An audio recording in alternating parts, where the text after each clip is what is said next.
नमस्कार दोस्तों, कैसे हो आप सभी। मेरा नाम है शिवम और आप देख रहे हैं जेएनवी पाठशाला। मैं एक जवाहर नवोदय विद्यालय का स्टूडेंट हूँ। जी हाँ, एक नवोदयन। तो कैसे हो मेरे प्यारे दोस्तों। इस वीडियो में हम बात करेंगे नवोदय विद्यालय और सीएचएस स्कूल क्लास 9 के लिए इंग्लिश के कुछ इंपॉर्टेंट क्वेश्चन। तो जितने भी क्वेश्चन है वो काफी इंपॉर्टेंट है। कुछ क्वेश्चन को मैंने नवोदय विद्यालय के प्रीवियस ईयर से सेलेक्ट किया और कुछ क्वेश्चन को मैंने सीएचएस के प्रीवियस ईयर से सेलेक्ट किया है, ताकि आपको काफी अच्छे से समझ में आ सके कि प्रीवियस ईयर में कैसे क्वेश्चन आते हैं। तो हर एक क्वेश्चन को सॉल्व करने के लिए आपको 5 सेकंड मिलेंगे। वैसे आप वीडियो को पॉज करके ज्यादा समय ले सकते हैं। तो बिना टाइम वेस्ट करते हुए हम क्वेश्चंस को शुरू करते हैं। तो फर्स्ट क्वेश्चन ये रहा आपके स्क्रीन पे and your time start from now.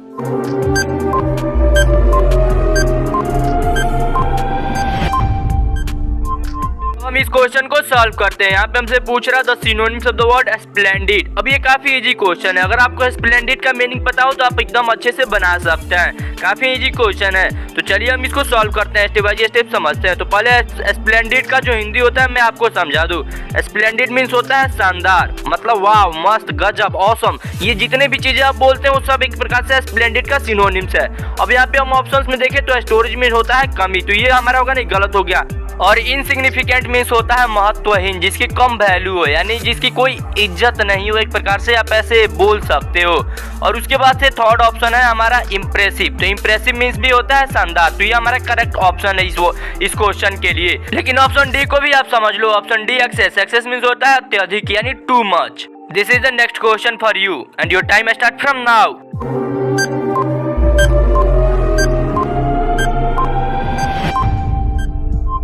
तो अब इस क्वेश्चन को सॉल्व करते हैं। यहाँ पे पूछ रहा one who is in charge of museum. जो म्यूजियम का इंचार्ज होता है उसे क्या कहते हैं। ये वन वर्ड सब्स्टिट्यूशंस का क्वेश्चन है। तो बिल्कुल इसी तरीके से एक और क्वेश्चन होता है one who is in charge of art gallery. तो ये दोनों चीजें सेम होती है, आर्ट गैलरी हो या म्यूजियम हो, ये जो दोनों चीजें, ये दोनों वन वर्ड सब्स्टिट्यूशन सेम ही होता है और ये दोनों का आंसर भी सेम ही होता है।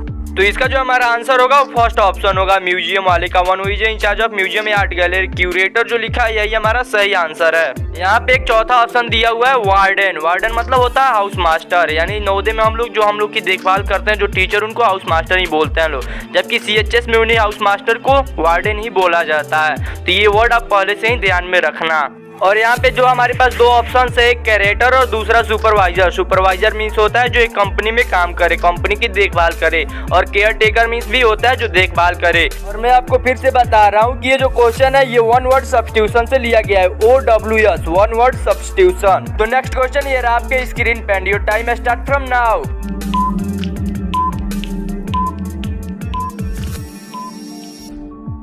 तो चलिए अब इस क्वेश्चन को सॉल्व करते हैं। यहाँ पे आपको करेक्ट मीनिंग बताना, करेक्ट स्पेलिंग बताना है डिक्लेरेशन का।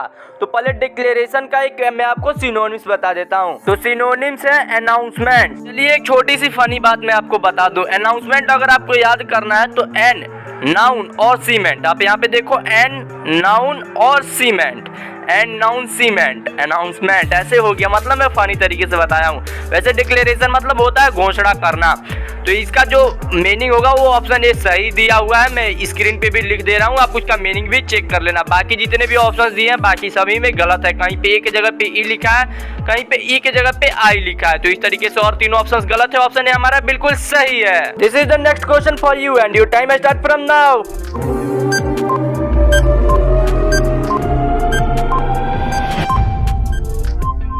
तो चलिए इस क्वेश्चन को हम शुरू करते हैं। यहाँ पे हमको प्रीपोजिशन फिल करना है। वैसे जो प्रीपोजिशन है ये काफी कॉमन चैप्टर है, हर एक कॉम्पिटिटिव एग्जाम में पूछ देता है।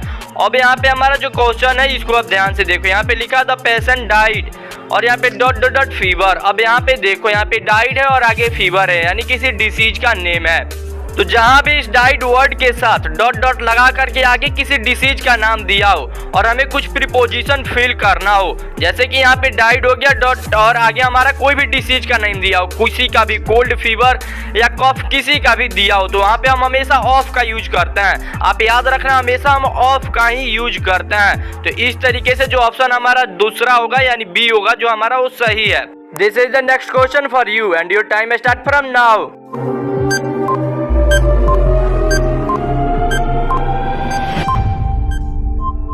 चलिए इस क्वेश्चन को हम शुरू करते हैं सॉल्व करना। वैसे यहाँ पे ये काफी इजी क्वेश्चन है। यहाँ पे आपको आर्टिकल पूछ रहा है, आपको आर्टिकल फिर करना है। तो मैं आपको बता दूं आर्टिकल जो होता है ए एन और द होता है, या दी भी उसको कुछ लोग बोलते हैं लोग। तो यहाँ पे ये जो हमारा द होगा ये होगा ही नहीं, क्योंकि मैरिड के बाद से द यूरोपियन जो है यूरोपियन वाइफ, तो यहाँ पे यूरोपियन कुछ अलग स्पेसिफिक चीज को नहीं दर्शा रहा है। तो यहाँ पे हमारा द भी नहीं होगा, नॉन होगा ही नहीं। अब यहाँ पे हमारे पास दो ही ऑप्शंस बचा हुआ है, तो एन होगा या ए होगा। तो अब हम सबसे पहले यूरोपियन में के ई को देखते हैं। तो ई देख करके आप एन को लगा दोगे, लेकिन एन हमारा गलत है। हमारा जो यहाँ पे करेक्ट ऑप्शन होगा वो ए होगा, हमारा ए ही लगेगा यहाँ पे।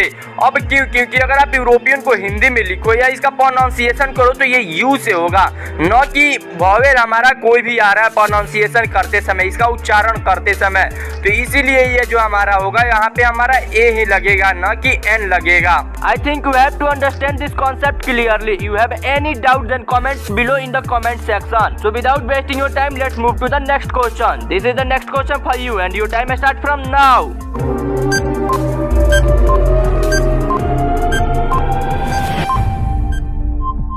So this is the complicated question. So you have to be focused. अब इस क्वेश्चन को बिना टाइम वेस्ट करते हुए सॉल्व करते हैं। अब इस क्वेश्चन को ध्यान से समझना एक एक पॉइंट। यहाँ पे I shall help him with that amount of money that he needs.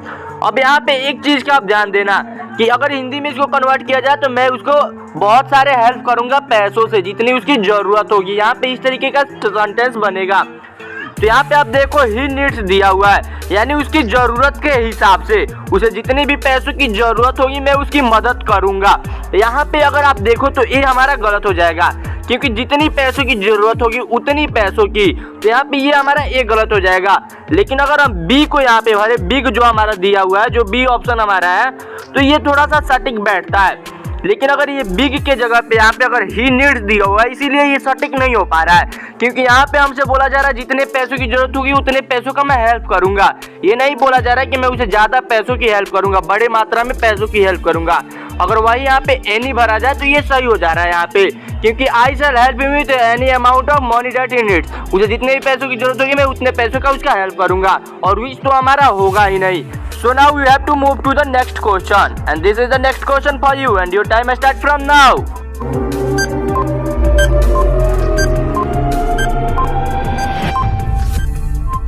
चलिए इस क्वेश्चन को हम सॉल्व करते हैं। ये visited not only Agra dot dot dot Delhi, यहाँ पे ये दिया हुआ है। तो यहाँ पे नॉट ओनली को आप थोड़ा सा फोकस करना, और यहाँ पे दिल्ली दिया हुआ है। अगर इसको हिंदी में हम कन्वर्ट करें तो उसने सिर्फ आगरा ही नहीं घूमा बल्कि दिल्ली को भी घूमा। तो यहाँ पे चारों ऑप्शन में से बट हमारे पास कॉमन है। बट मतलब होता है यानी लेकिन, बल्कि, इस तरीके से हिंदी में शब्द होता है। अब यहाँ पे आप समझो उसने सिर्फ आगरा ही नहीं घूमा बल्कि दिल्ली भी घूमा, बल्कि दिल्ली भी घूमा। तो भी मतलब होता है आल्सो, और यहाँ पे बट हमारे पास दिया हुआ है, तो बट आल्सो हमारा सही हो जाएगा। He visited not only Agra but also Delhi. So this is the correct option, option number 1 but also. बाकी सभी ऑप्शंस रॉन्ग है। So this is the next question for you. Let's start solving and your time start from now.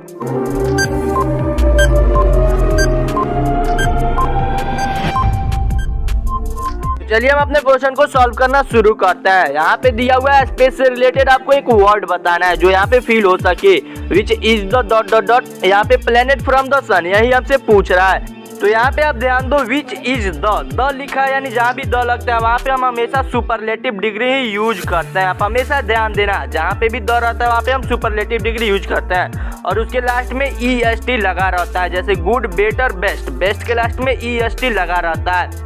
तो अगर हम superlative degree के हिसाब से देखें तो हमारा कई ऑप्शंस इसमें ऐसे ही गलत हो जाएंगे। जैसे कि ऑप्शन हमारा जो पहला है वो ऐसे ही गलत है, क्योंकि इसमें EST नहीं लगा हुआ है। और अब हमारे पास 3 ही ऑप्शंस बचा हुआ है, तो कौन सा सही होगा ये आपको बताना है। तो वैसे जो ऑप्शन हमारा थर्ड है, फॉरदेस्ट, वही हमारा सही है, क्योंकि फॉरदेस्ट मतलब होता है दूरस्थ, यानी जो सबसे दूर हो, एक डिस्टेंस, यानी टू मच डिस्टेंस को ये डिपेक्ट करता है यहाँ पे। और ये इसको हम फॉरदेस्ट के जगह पे FA भी लगा सकते हैं, U के जगह पे। ये दोनों सेम मीनिंग ही होता है। और बाकी ये जो 2 मीनिंग लिखा हुआ है ये दोनों यहाँ पे सटीक नहीं बैठेगा, ये हमारा गलत दिया हुआ है। तो वीडियो में अगर कोई गलती होगी तो नीचे कमेंट करके बता देना, और वीडियो कैसी थी ये भी नीचे कमेंट करना, और वीडियो अपने दोस्तों के पास शेयर करना। तो अगर वीडियो का सेकंड पार्ट चाहिए तब भी नीचे कमेंट करके बता देना। तो अब मैं आप सभी से लेता हूँ फिर से एक छोटा सा ब्रेक, फिर मिलता है कल अगले वीडियो में ऐसे ही किसी इंटरेस्टिंग टॉपिक के साथ। तब तक के लिए जय हिंद, वंदे मातरम।